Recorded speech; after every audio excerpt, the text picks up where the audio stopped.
Muy, muy bien. Con un gusto grande de estar nuevamente con ustedes y compartir este, este acercamiento a la Sagrada Escritura. Hemos terminado prácticamente un bloque de los que todavía nos faltan y el tiempo se nos está agotando.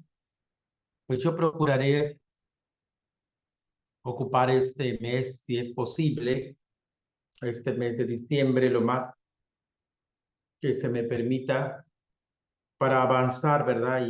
Y poder dar todo lo que logremos abordar.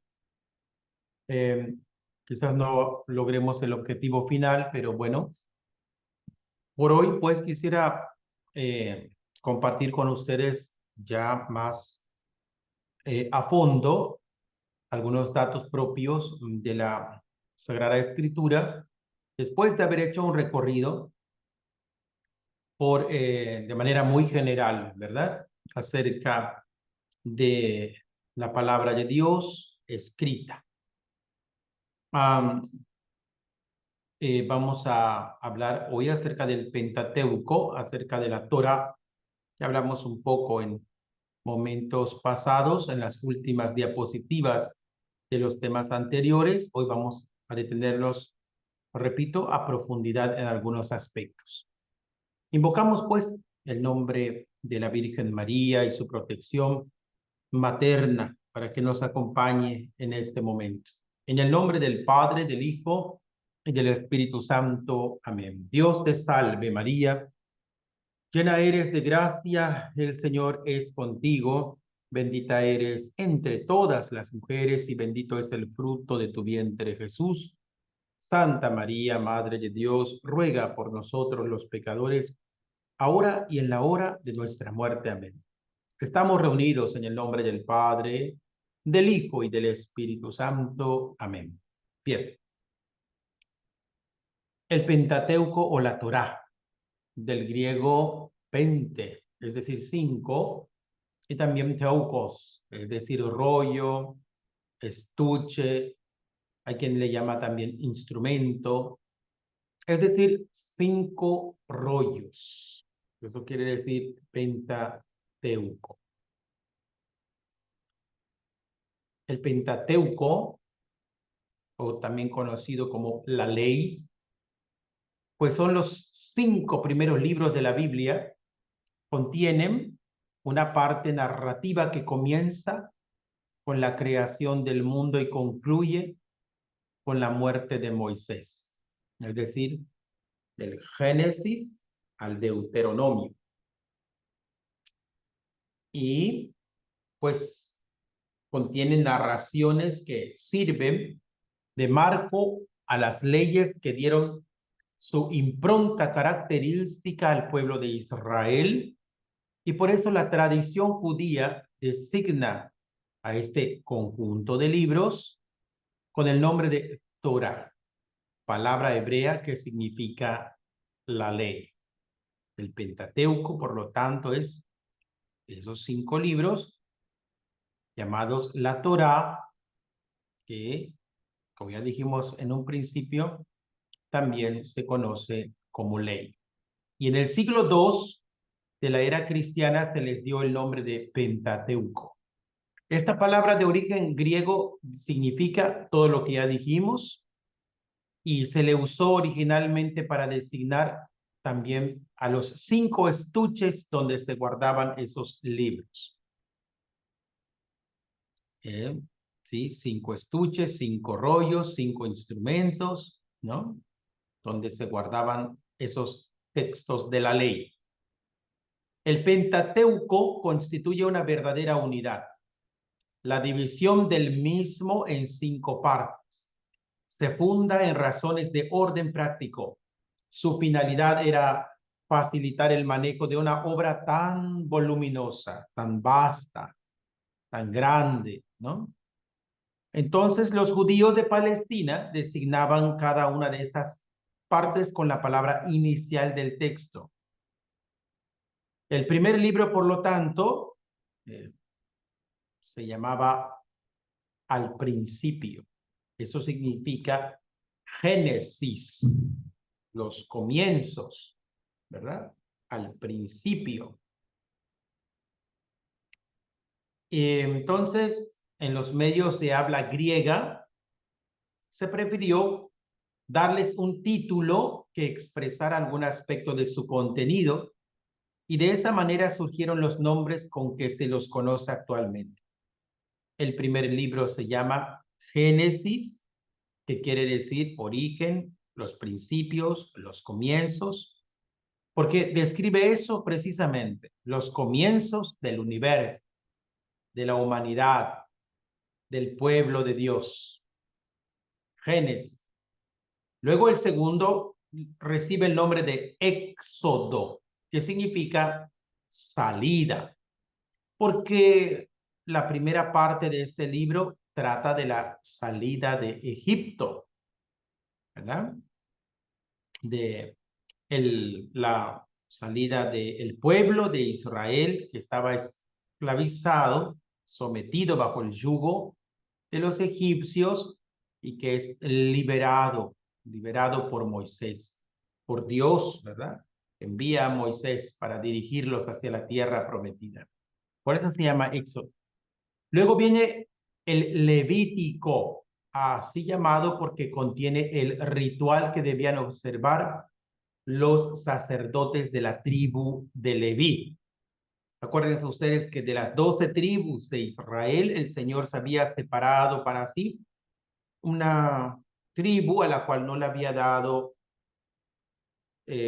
digamos, un territorio para multiplicarse, para trabajar. Más bien, él era su propia heredad, ¿no? Dios era su propia heredad. Era un pueblo sacerdotal. Se dedicaban a atender las cosas del templo. Entonces ya tenemos 3, Génesis, Éxodo, Levítico. Nos faltan 2 libros del Pentateuco, que son los 5 primeros libros de la Biblia. Vamos con el cuarto, que es Números. Este debe su designación a los diversos censos mencionados en él. Y el último, Deuteronomio, que quiere decir segunda ley, porque completa la legislación del Sinaí en las normas y preceptos promulgados por Moisés en las llanuras del Moab. Hay una legislación, hay un decálogo que recibe Moisés, pero el Deuteronomio completa esas normas y preceptos, dándole, por supuesto que sí, toda esta estructura a la ley judía. Entonces aquí están estos 5 libros: Génesis, Éxodo, Levítico, Números y Deuteronomio, los primeros 5 libros de la Biblia. Bien. ¿Cómo fueron escritos los primeros libros de la Biblia? Estos primeros textos de la Biblia empezaron a escribirse en tiempos anteriores a Moisés. Por ejemplo, se dice que unos 1200 años antes de Cristo aproximadamente. Escribir era un arte raro y caro en ese tiempo, pues se escribía en tablas de madera, como ya vimos también en otras sesiones que hemos tenido, también en papiros, ¿verdad? O en pergaminos, ya, por su parte, el papiro que se sacaba de este lugar que muchos llamaban biblos, ¿no? Y de ahí el nombre de la Biblia, o en pergaminos hechos de cuero de carnero, generalmente. No existían las facilidades que existen hoy, ¿no? Quiero escribir y abro la gaveta y saco un lapicero, saco un marcador, qué sé yo, y hojas de papel que siempre tenemos a la mano. No existía esa facilidad. Esa era la forma en la que se podía escribir. Tablas de madera, papiro y pergamino, generalmente. Lo más seguro es que Moisés fue el codificador de las leyes y tradiciones orales y escritas de Israel. Esas tradiciones, bueno, fueron creciendo lentamente conforme el pueblo iba también creciendo, avanzando, las problemáticas que se iban dando, la necesidad de legislar, las relaciones interpersonales. Entonces, esas tradiciones fueron creciendo lentamente y también con el paso de los siglos, pues se ven involucrados otros escritores sin que hubiera una catalogación, dijéramos, rigurosa de las mismas, ¿verdad?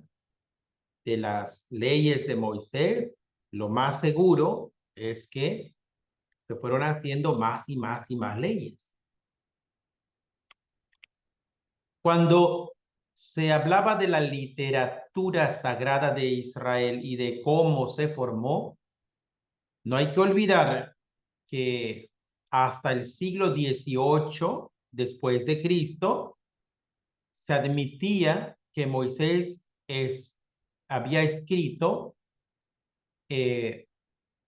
todo el Pentateuco, es decir, era el autor secundario. Ya hablamos en otras exposiciones que siempre cuando hablamos de un autor primario, dijéramos, ese es Dios que inspira al agiógrafo, aquel hombre que, inspirado por el Espíritu Santo, escribe y al cual se le podría llamar, lo decíamos, autor secundario, ¿no?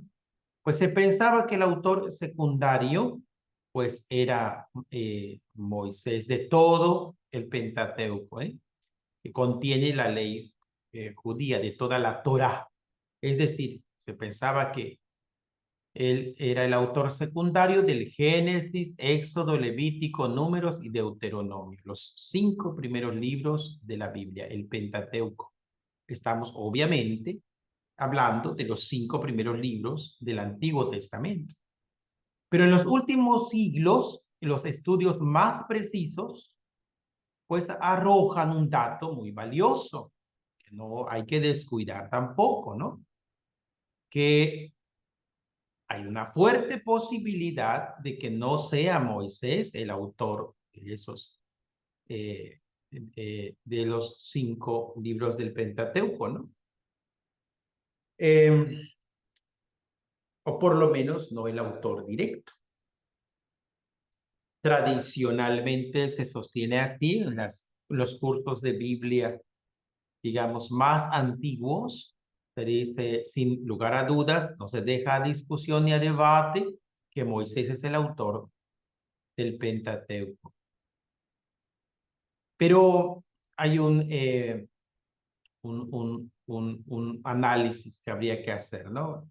Por ejemplo, hay un dato interesante que nos pone a dudar si realmente Moisés fue el autor directo, el autor secundario directo de todo el Pentateuco.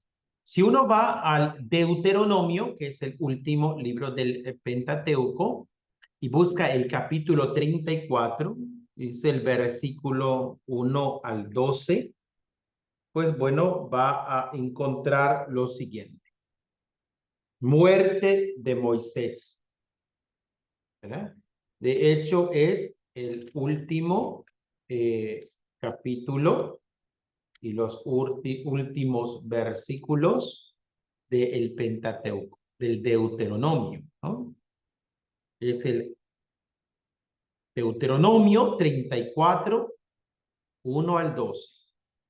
Moisés subió de las estepas de Moab al monte Nebo, a la cumbre del Pisgah, frente a Jericó, y Yahvé le mostró la tierra entera de Galaad hasta Dan, donde todo Neftalí, la tierra de Efraín y de Manasés, toda la tierra de Judá hasta el mar occidental, el Negev, la comarca del Valle de Jericó, ciudad de las palmeras hasta Zoar. Y Yahvé le dijo, esta es la tierra que bajo juramento prometí a Abraham, Isaac y Jacob, diciendo, a tu descendencia se la daré, te dejo verla con tus ojos, pero no pasarás a ella. Atención a lo que sigue. Allí murió Moisés, siervo de Yahvé, en el país de Moab, como había dispuesto Yahvé. Lo enterró en el valle, en el país de Moab, frente a Bet-peor. Nadie hasta hoy ha conocido su tumba. Tenía Moisés 120 años cuando murió. No se había apagado su ojo ni se había perdido su vigor. Los israelitas lloraron a Moisés 30 días en las estepas de Moab hasta que se cumplieron los días de llanto por el duelo de Moisés. Josué, hijo de Nun, estaba lleno del espíritu de sabiduría porque Moisés le había impuesto las manos y le obedecieron los israelitas cumpliendo la orden que Yahvé había dado a Moisés. No ha vuelto a surgir en Israel un profeta como Moisés, a quien Yahvé trataba cara a cara. Nadie como él en todas las señales y prodigios que Yahvé le envió a realizar en el país de Egipto, contra el faraón y contra todos sus siervos y contra todo su país. Y en la mano tan fuerte y el gran terror que Moisés puso por obra a los ojos de todo Israel. Miren, qué impresionante, ¿no? Este texto que nos habla, decimos, de la muerte de Moisés, que vivió 120 años, dónde fue enterrado, cuántos días le lloraron. Todos estos datos, pues nos muestran que existe la posibilidad de que Moisés no sea el autor, como decíamos, secundario directo de todo el Pentateuco, porque cómo iba a contar su propia muerte, si ya, ¿no? Yo puedo contar que posiblemente voy a morir dentro de 10 años o 20, puedo contar que algunas cosas, pero con lujo de detalle, digamos, no puedo contar quién me lloró, dónde me enterraron, cuándo. O sea, esos datos, pues tuvo que haberlos contado otra persona, ¿verdad? Entonces, nos damos cuenta que ahí hay otras manos, como decíamos en las diapositivas pasadas, ¿no? Otros escritores que fueron poniendo también hasta dejar preciso lo que hoy conocemos como el Deuteronomio. Y no solo el de Deuteronomio, sino todo el Pentateuco. Esta teoría, es una teoría, empieza a defenderse desde el siglo XVIII, es decir, por más de 1500 años, el pueblo judío y los primeros cristianos estábamos por asentado que el Pentateuco lo había escrito todo Moisés.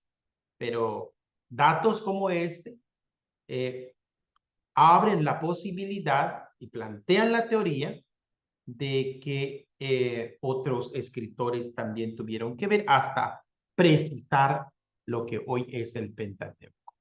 Muy bien, habiendo dicho esto, hay que echar un vistazo a las 4 fuentes o escuelas que uno va a poder observar en el Pentateuco, que son también tradiciones. Fíjense que esto también es importante porque nos muestra que no hay un solo estilo literario, no hay solo una manera, no es como que el padre Ezequiel se ponga, voy a contar la historia de mi papá y mi mamá y voy a escribir un libro, ¿no? Se ve enseguida que es mi estilo, son mis dejes y manejes, mi forma de escribir, mi forma de expresarme folclóricamente a través de mi visión de la vida, de mi cultura, etc. Estas tradiciones, de igual manera, un ejemplo un poco burdo y muy limitado de mi parte, pero estas que llamamos tradiciones principales en el Pentateuco nos muestran que en diferentes momentos y en distintos contextos históricos, pues hay intervenciones, hay tradiciones, hay estilos, hay géneros literarios que se utilizaron para concluir lo que hoy es el Pentateuco. No fue solamente una tradición, no fue solamente un estilo, hay varios. Eso también prueba, ¿no? Que efectivamente hay otros escritores. Por ejemplo, está la tradición yavista, que esta data entre los siglos 10 antes de Cristo y 9 antes de Cristo. Por otro lado está la tradición eloísta hacia el siglo 8 antes de Cristo. Y la tradición deuteronómica en torno al siglo 7 antes de Cristo y la tradición sacerdotal entre los siglos 6 antes de Cristo y 5 antes de Cristo. Esas tradiciones son las que podemos notar de manera muy, digamos, latente, ¿no? En Génesis, Éxodo, Levítico, Números y Deuteronomio. O sea, todo lo que conocemos como el Pentateuco, la Torá, la ley, entonces tiene esta cooperación de estas tradiciones. Ya veremos más adelante cuál de los libros tiene qué tradición o qué influencia tiene. Eso Dios conceda que nos alcance el tiempo para poderlo ver, pero es el propósito. La teoría más acertada hoy, por lo tanto, pues parece ser la siguiente. El pueblo de Israel, desde que Dios llamó a Abraham de Ur de los Caldeos, fue formando su tradición histórica y jurídica. Moisés debe haber sido quien hizo la primera codificación de las leyes de Israel por orden de Dios en el siglo 13 antes de Cristo. Después de Moisés, el bloque de tradiciones que ya nombramos fue enriquecido con nuevas leyes debido a los cambios históricos y sociales de Israel. Van viéndose la influencia de los acontecimientos que se van dando y por supuesto, ya lo decíamos en las diapositivas pasadas, más escritores van también poniendo de su parte, ¿no? Entonces, estas leyes venidas de el decálogo que Moisés recibió en el monte Sinaí, los 10 mandamientos, pues de ahí se desprenden otras normas, basadas más en las costumbres y en la necesidad de legislar, ya lo decíamos, un pueblo que se convertía en nación, que se hacía grande y que se veía urgente la importancia de legislar, de hacer normas, de tener una estructura, un cuerpo jurídico pues, más detallado respecto a casos y cosas que se dan en las relaciones interpersonales, ¿no? Llegando a ser más de 600 leyes o normas basadas en todo esto, ¿no? Desprendidas del decálogo. Bien. Entonces, tenemos Génesis.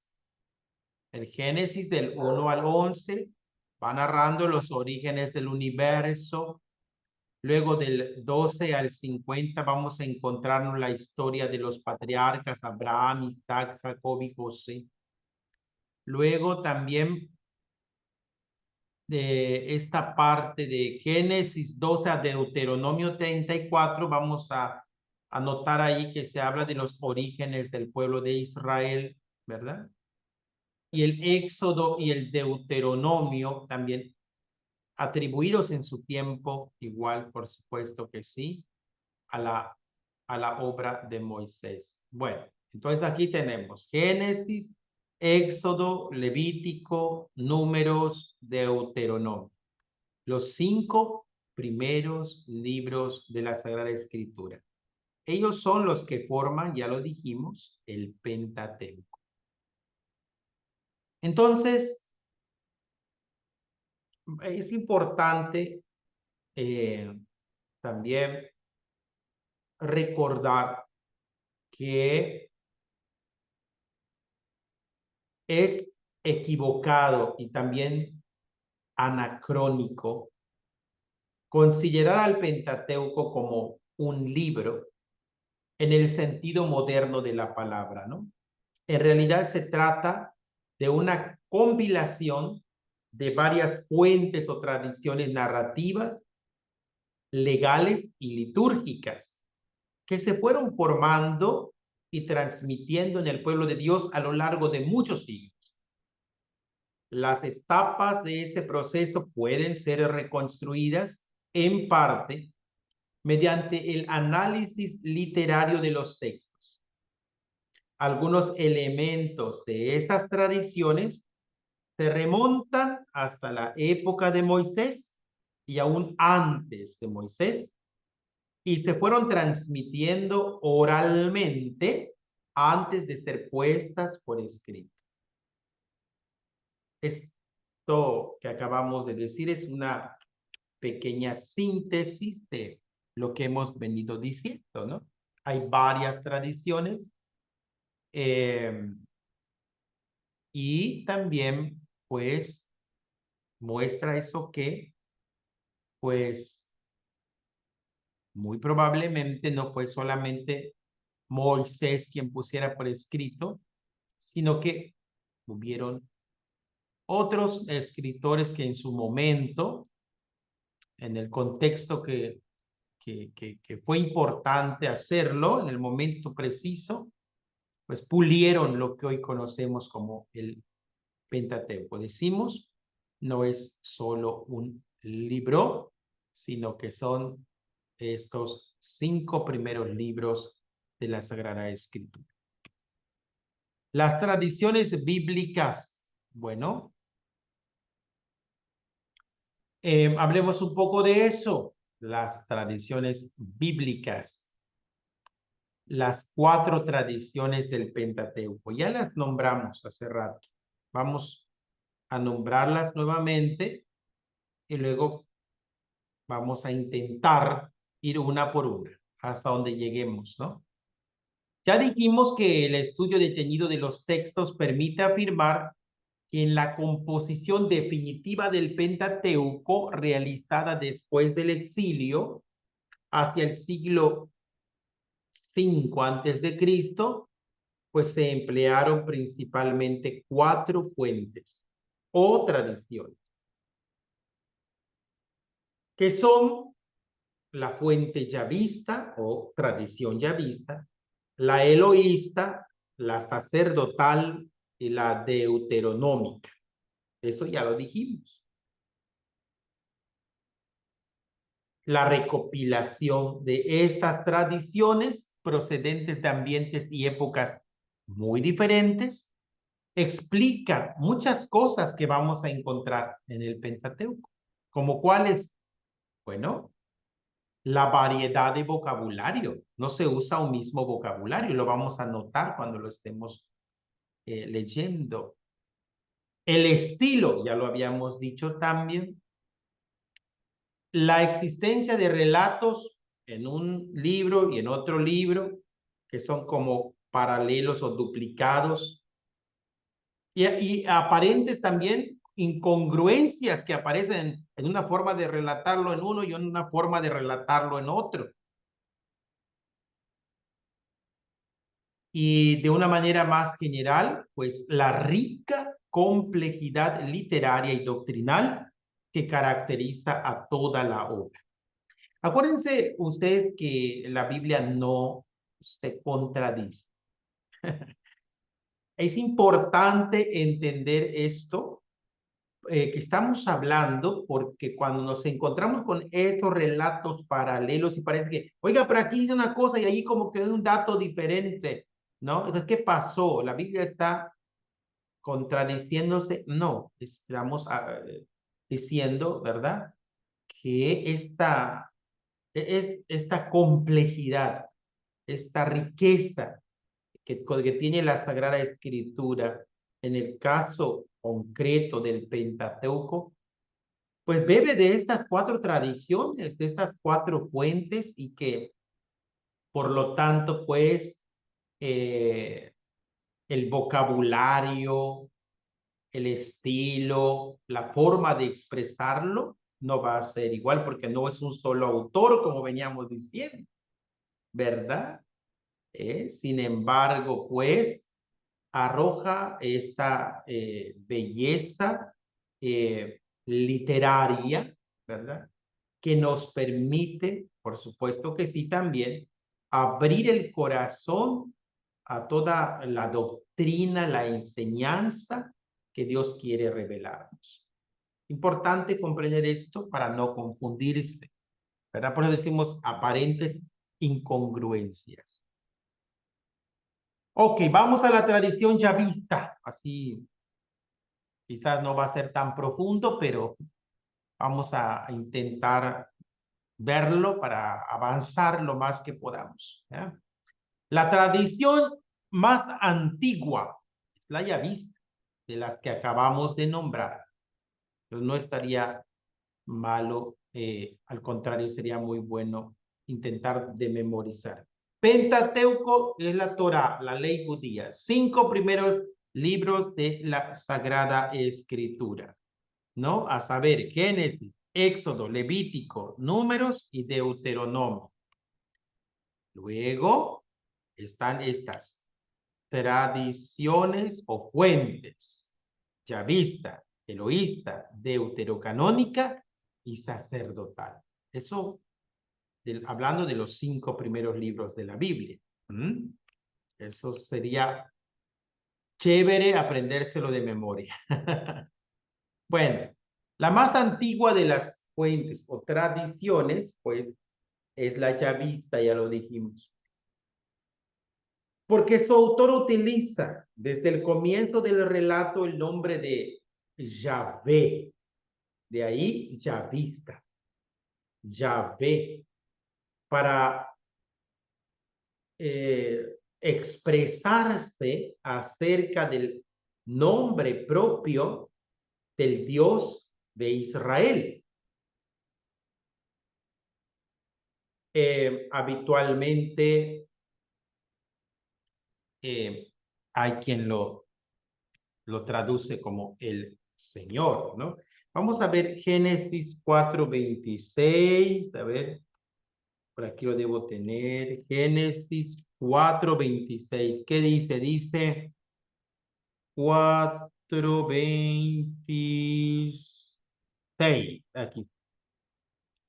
También a Seth le nació un hijo, al que puso por nombre Enos. Este fue el primero en invocar el nombre de Yahvé.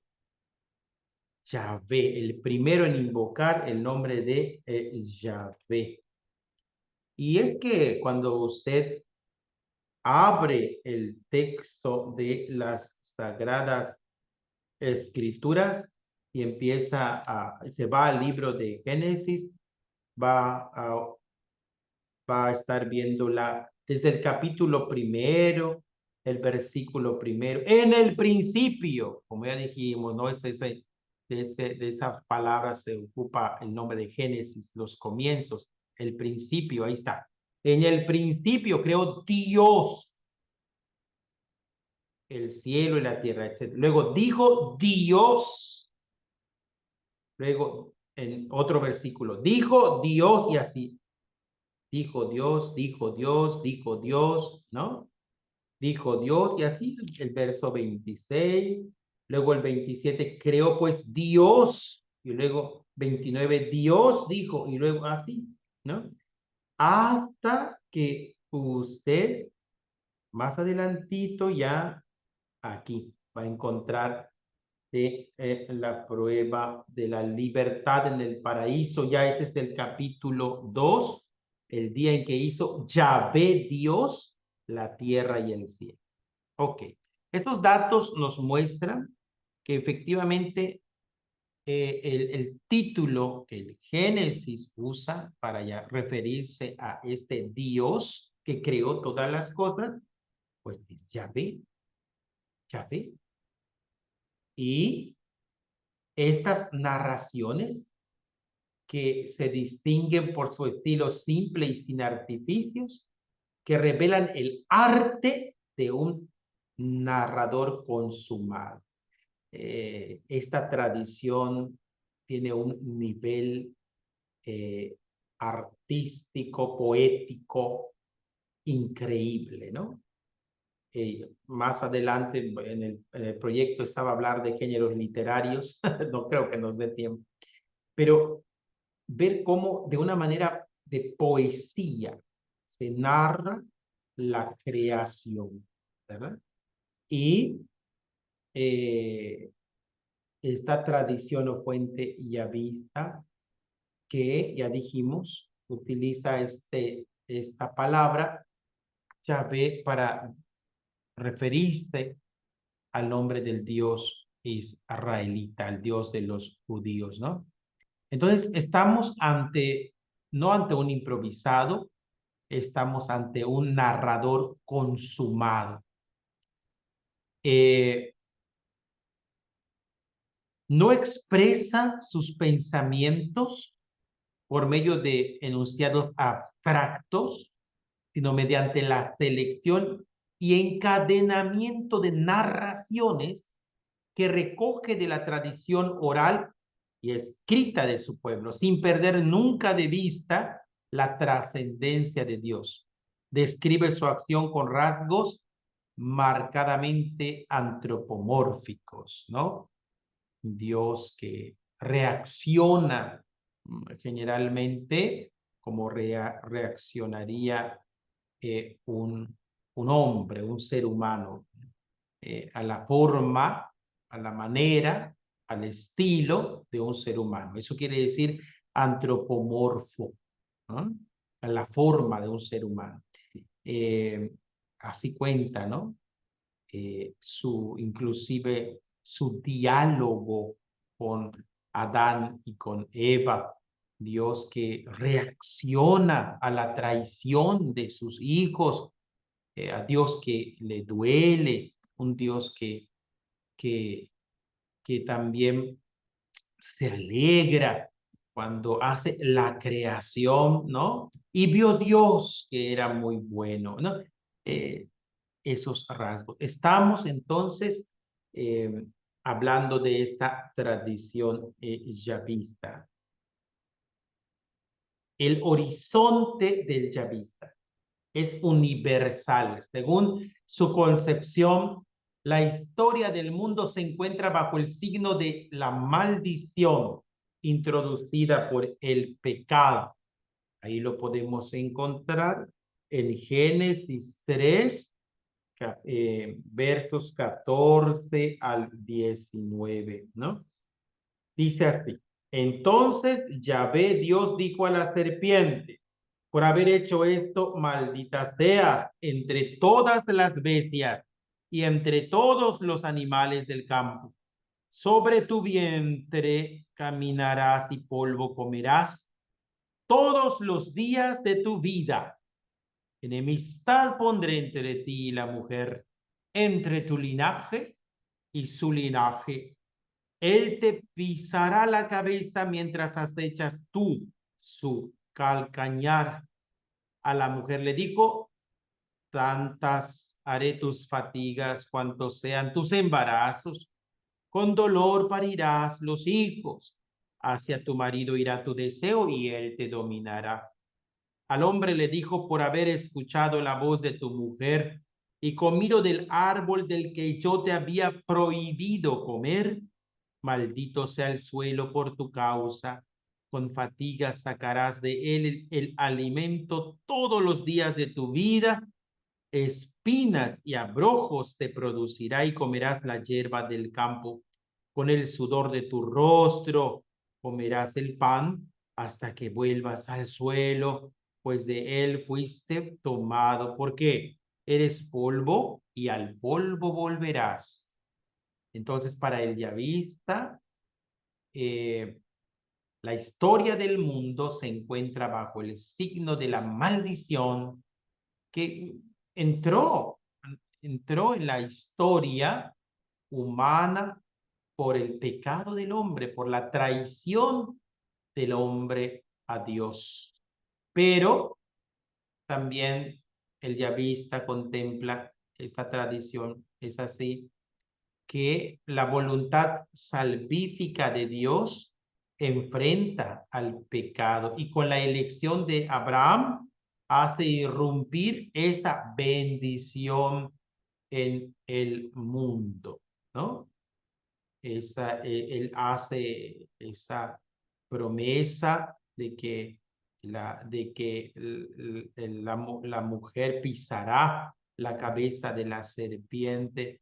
Él promete una redención, una salvación, bendecir a sus hijos, ¿verdad? La voluntad de Dios es salvar a sus hijos.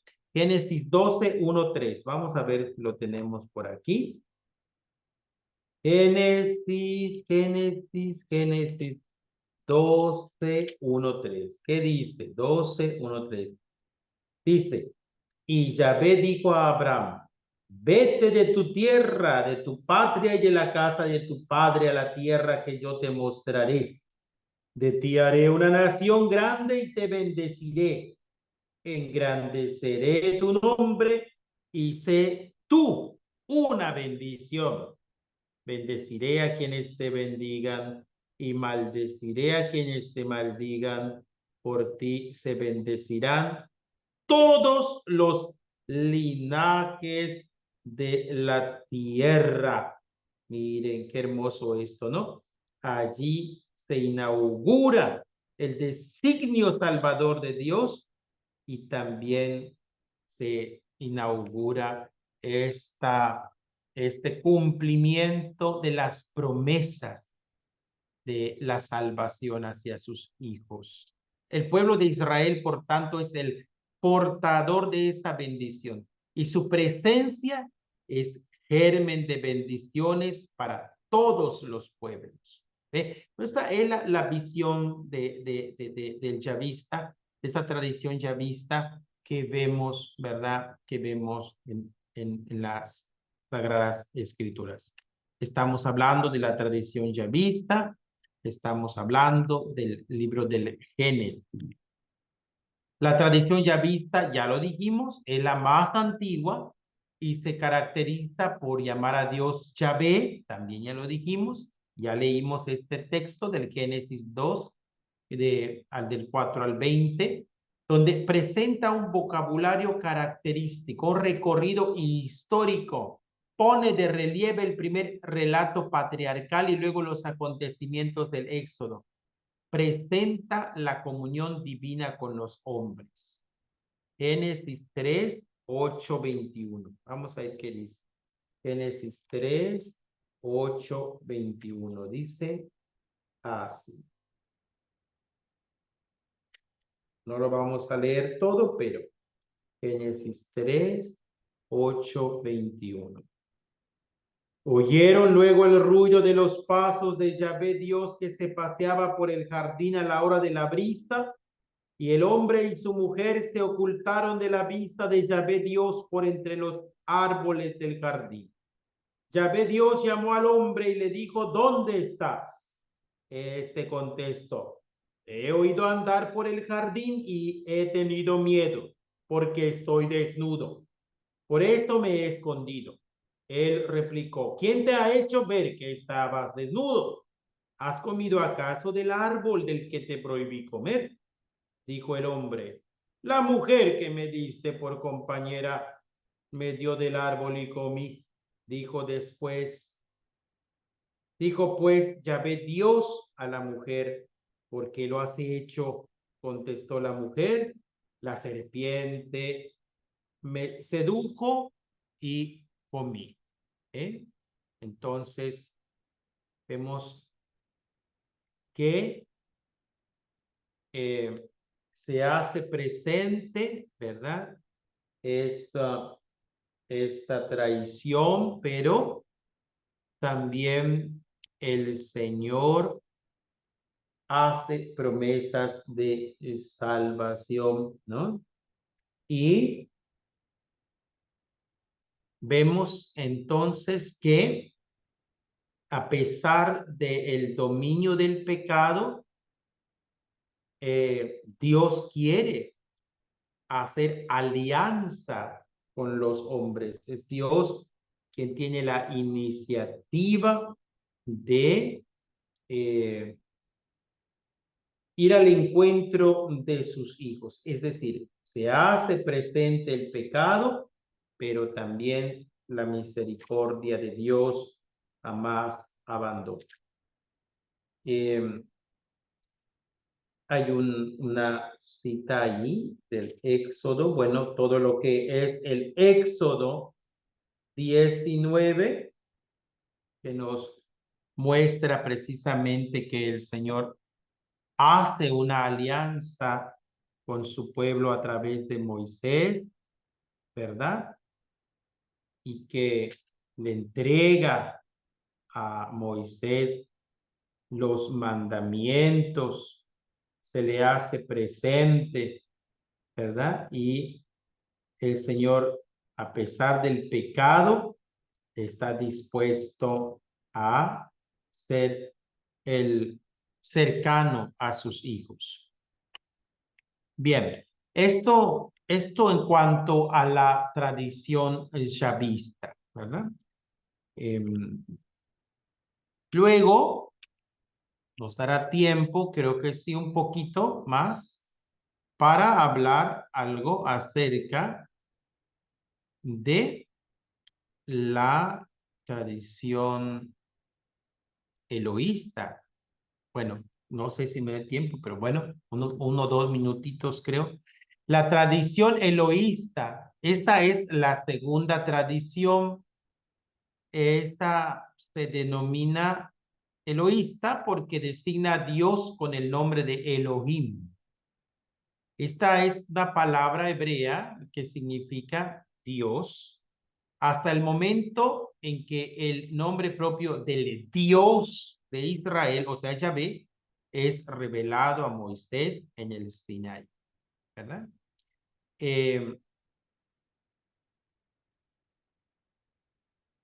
Ya dijimos que la tradición yavista, desde el capítulo 2 del Génesis, llama a Dios Yahvé, pero el nombre revelado como tal, como Yahvé, Dios lo revela hasta esta cita bíblica. Vamos a buscarlo. Éxodo 3:15. Éxodo 3:15 nos dice así.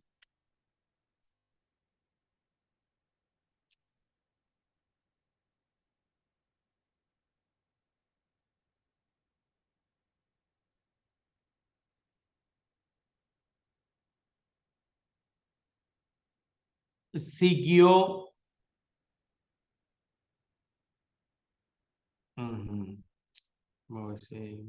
aquí dice, vamos a ir desde Éxodo 3:13, dice, contestó Moisés a Dios, si voy a los israelitas y les digo, el Dios de sus padres me ha enviado a ustedes y ellos me preguntan, ¿cuál es su nombre? ¿Qué les responderé?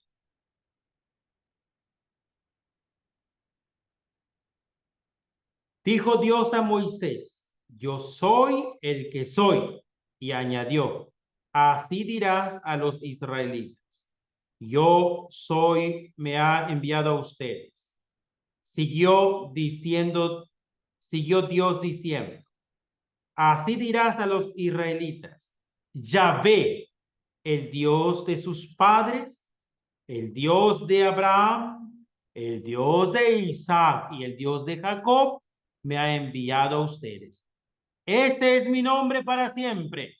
Por él seré recordado generación tras generación. Entonces, hasta este momento, digamos, se le atribuía, ¿verdad? Se le designaba a Dios con el nombre de Elohim.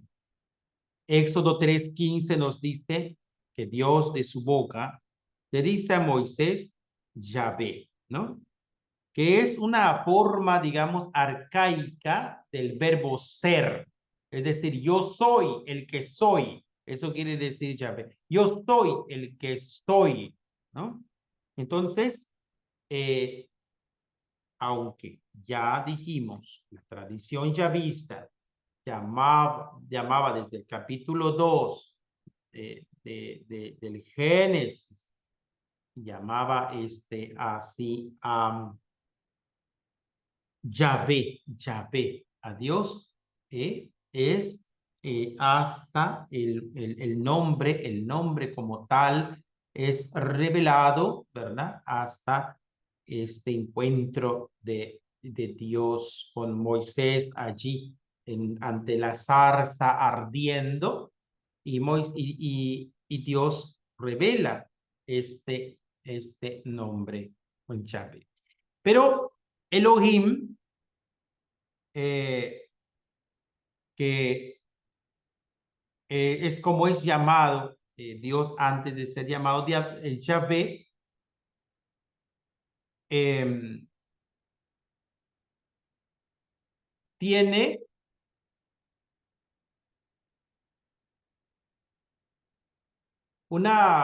tiene unas características, ¿no? Su moralidad es más estricta que la yavista.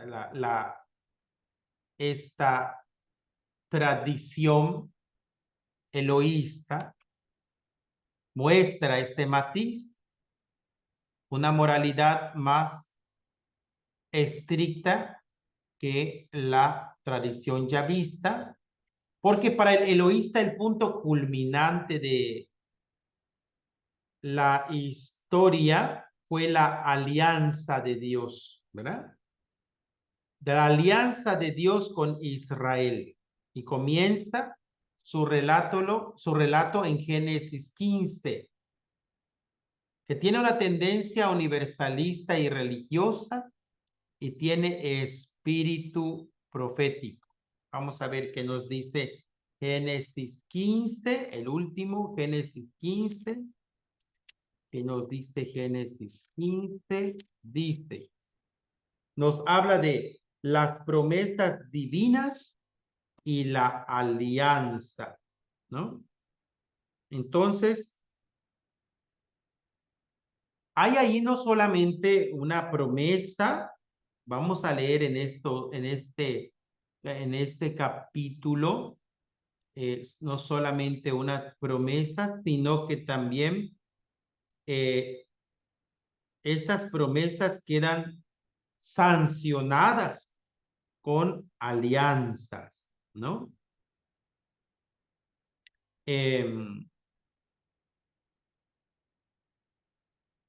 Efectivamente,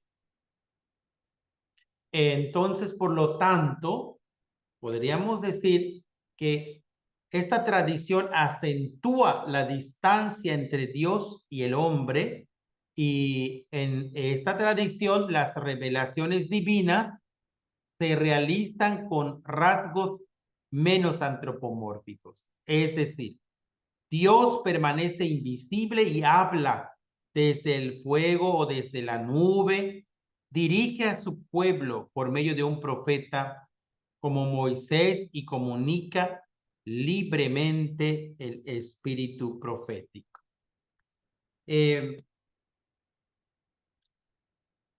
Entonces aquí estamos como ante una visión más, valga la redundancia, más divina de Dios, ¿no? Más mística, a diferencia de la tradición yavista que nos propone como un Dios que reacciona más como con formas humanas, ¿no? Un Dios más, se dice antropomórfico, ¿no? Como al estilo del hombre.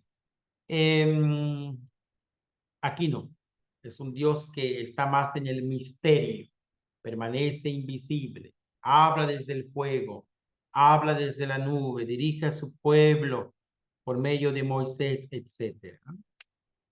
Bueno, y luego está la tradición sacerdotal.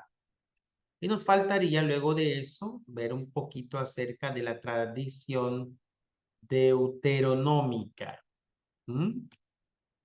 Bueno, y luego, al final de esto, pues ver la actualidad cristiana del Pentateuco, que eso es muy importante, ¿no? Y con eso terminaríamos esta parte. Muy bien. Vamos a parar hasta aquí porque yo veo que ya se me fue el tiempo y pues creo si ustedes lo ven conveniente, hay espacio para alguna pregunta. Gracias.